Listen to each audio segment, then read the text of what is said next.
buñ ci mettre en œuvre. d'accord alors ci poñ yooyu nga xam ni ñi ngi ci doon xaar bokk na ci le juge des libertés maanaam mu bokk ci conclusion yi nga xam ni tënk nañu ko ci états généraux yooyu nga xam ni moom lañ jagleeloon wàllu yoon mais jàppaloo ni par exemple loolu ci problème yi nga expliqué nii ci Badara Gadiaga ak ñeneen ak ñeneen le juge des libertés mënoon na ci def dara ba nga xam ne parquet du am doole bi mu am. maintenant avant juge des libertés Pam Ngagne dafa am réforme conseil supérieur d'abord magistrat yi kii nekk juge des libertés na xam na ni que moom postam amul kenn koo xamante ni moom la ko devoir. ah d'accord. d'abord okay. Désignation magistrat yi. d'accord. man loolu dama ci. te loolu li koy régler mooy par exemple le président de la république génn ci.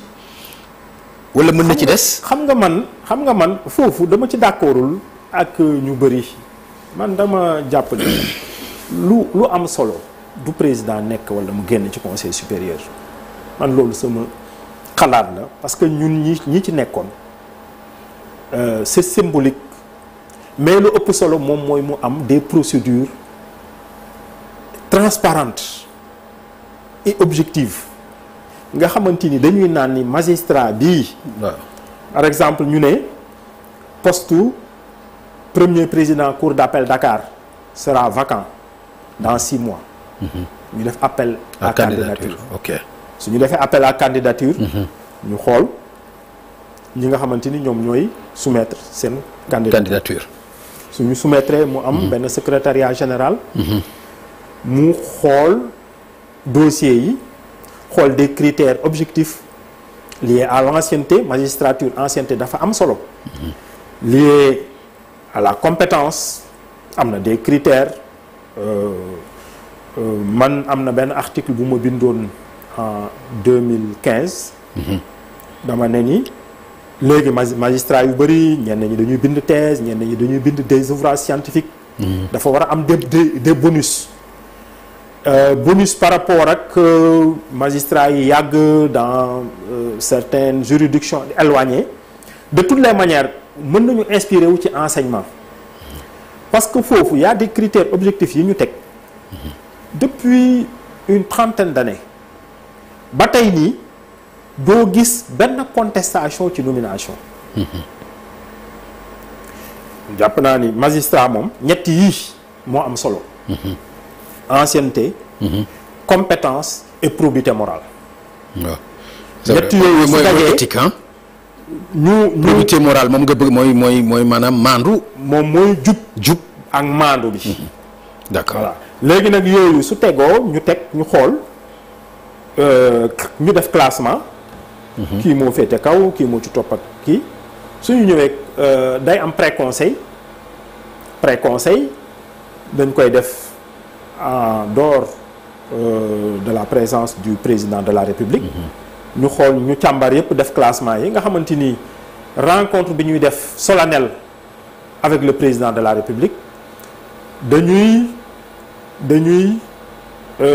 ñëw rek évoquer président xool mbir yi est-ce que jaar na yoon wala jaarul yoon voilà de toutes les manières présence du président de la République man jàpp naa ni du problème du moom mooy problème principal bi sincèrement du moom mooy problème bi parce que su amee ay critères objectifs rek président mënu ci dara te am na France aussi lu ñu def loo xamante ni parfois avis conforme la conseil bi ci boppam dafay def avis conforme et le conseil ne peut pas passer outre moom mooy suñu neewee ni kii mooy premier président moom moo féete kaw conseil bi même su président de la République bi su bëggee dindi kooku du ko mën parce que avis conforme la dafay lier le conseil supérieur de la magistrature.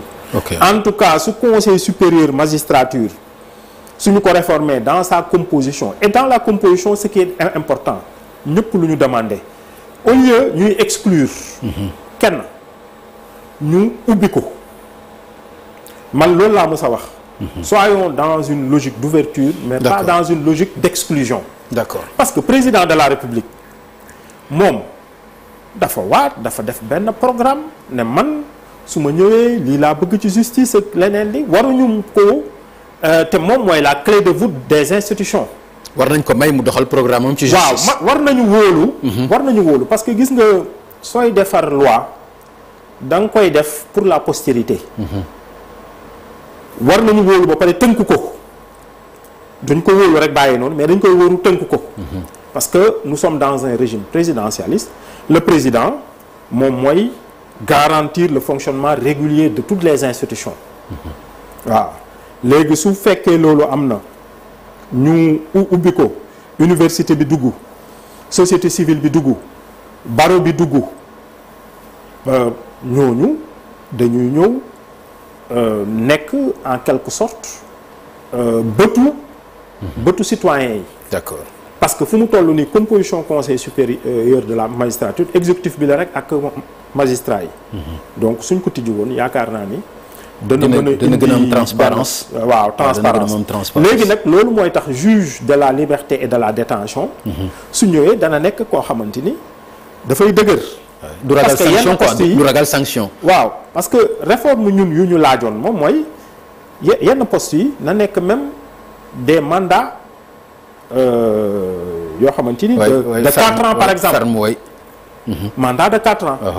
mu bañ a aussi susciter des appétits de carrière nga xamante ni nit ki du fa toog rek bëgg fa toog fa 10 ans 15 ans ñu ne képp kuy nekk procureur Dakar par exemple c'est pour un mandat de 4 ans loolu c'est important wala beneen poste mandat de 5 ans loolu malheureusement gis nga amoon na ci réforme 2016 bi dañoo dem ba ci biir à l'époque conseil constitutionnel dindi ko waaw mais réforme boo xamante ni amoon na ba nit ñi amoon ci yaakaar bu baax a baax de toutes les manières il faudrait que promesse yi nit ñi def ci justice bu ñu ñëw rek naan ñun ñoo nekk ci nguur nañu xool ñun nan la ñu tënkee justice wala justice suñ ko su amee indépendance am dafay am lu mu ñu yàqal ñu bañ a am état d'esprit boobu am xool nan la ñuy consolider